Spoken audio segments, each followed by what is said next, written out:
we gotta take like the stickers off. This, we have all of our new fairings for the next bike. Just got the fork seals done.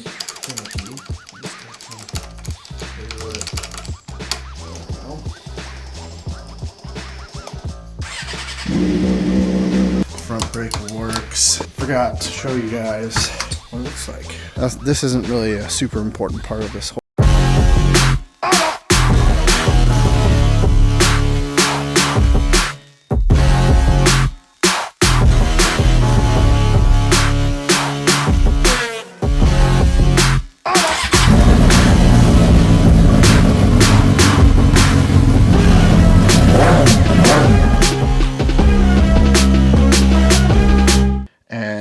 They are very oblong. They've hit a lot of curbs. Up the rash like this.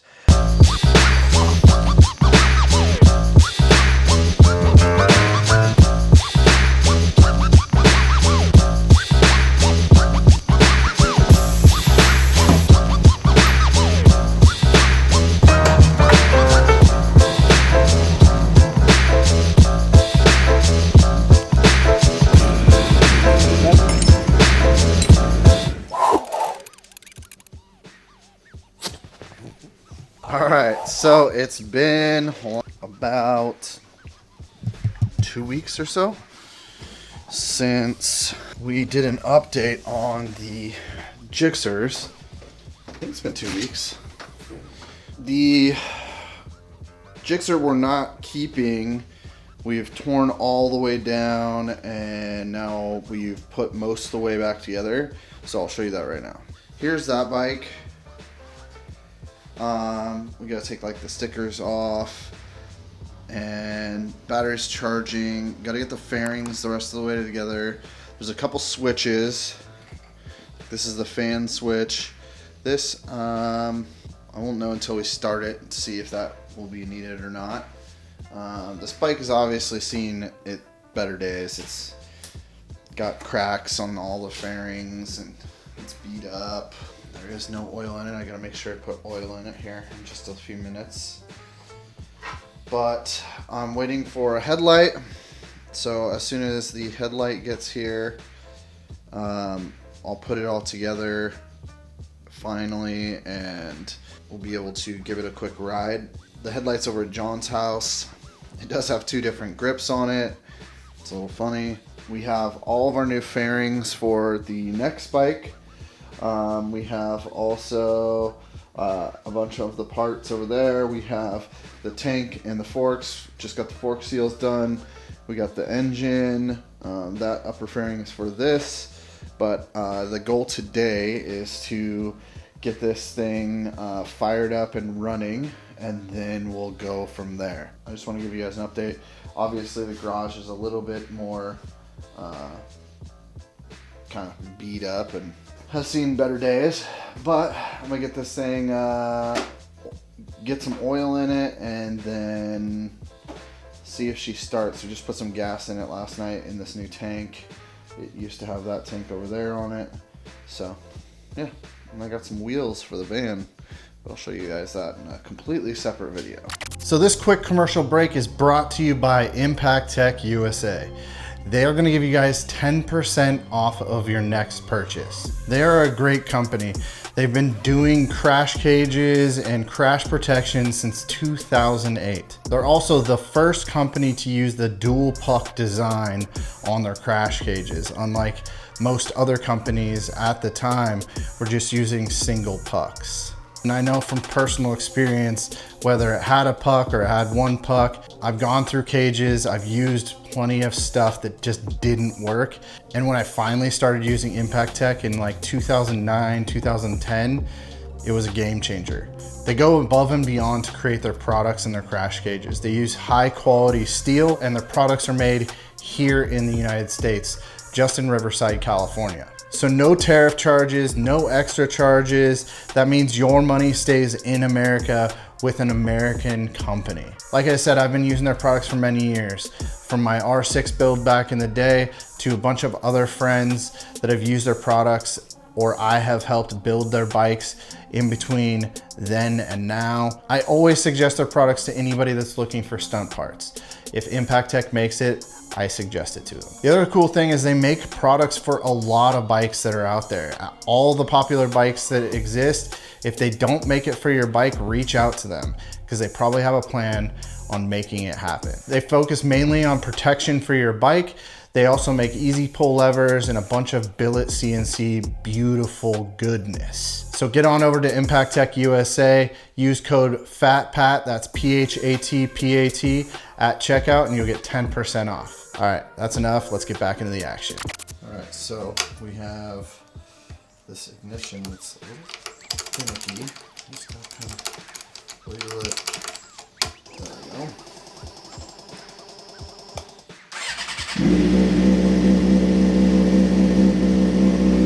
Now I did start it just a second ago because my microphone was off. I had to re-record it, but yeah, I'm just trying to get it up to heat, and then I'm gonna go ahead and pop the tank up off. The clutch is not adjusted right, so I gotta adjust the clutch, and then I'm gonna probably turn the idle down because I think it's turned up. Should be at about 1,000 RPM.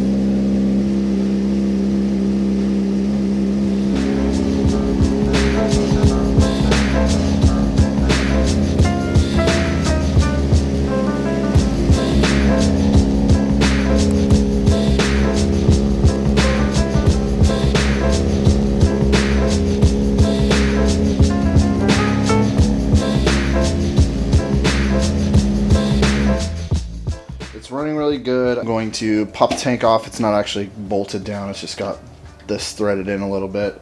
I'm gonna adjust the clutch and then adjust the idle as well. So I'm gonna turn that down a little bit, and then hopefully it will be idling at a normal temperature.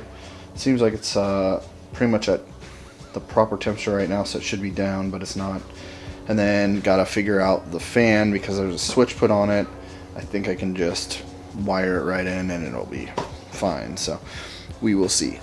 I buffed out the plastics a little bit, so this was like all nasty and had like overspray on it. I buffed out all these just a little bit, like not like a crazy amount, but enough. Wiped the bike down quite a bit, cleaned the chain, adjusted the actual clutch lever. I kind of just barely put these on. I didn't get them all the way on because I don't have a headlight, so it's got to come all the way back off. Got a new line on the master over here. Blood the brakes, they're good, front and rear. We got the new caliper on. Got to wipe this down a little bit, still a little bit, but the brake works. Front brake works, gotta tighten it. But other than that, I mean, it's pretty much ready to go. So I got the garage cleaned up and I got the bike, I rode it around. It's good to go.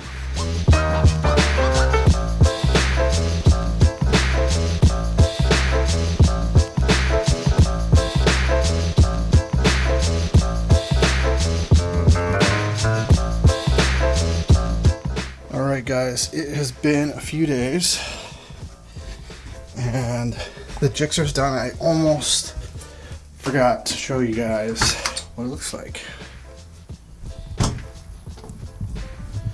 Now, this is obviously not the best view of it.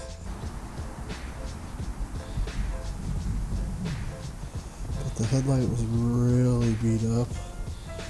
So I polished that out. It's not perfect. Polished all the fairings. And obviously, they are not the best. But I polished them out anyways. Loaded it on the van. And yeah. So this bike is done. Actually, I'm going to run in and grab the license plate for it really quick. I need to take it over to John, the owner. So, yeah. this isn't really a super important part of this whole video, so that's why we didn't really show too much of it. But let's get that license plate really quickly. Alright, so that's where this portion of the video is going to end off. I'm going to drop this off at John's, and it should pick up when I get this place more clean and organized, and when all the stuff from Powder Coat comes back for the other bike. I don't know why that light's not on, but I'll figure that out later. Anyways, I hope you guys are enjoying this build so far. I know it's not super fun in a sense at the moment, but the rest of it should be a lot better, a lot more progress you will see. And yeah, thanks for watching, and I'll see you on the next video. Peace.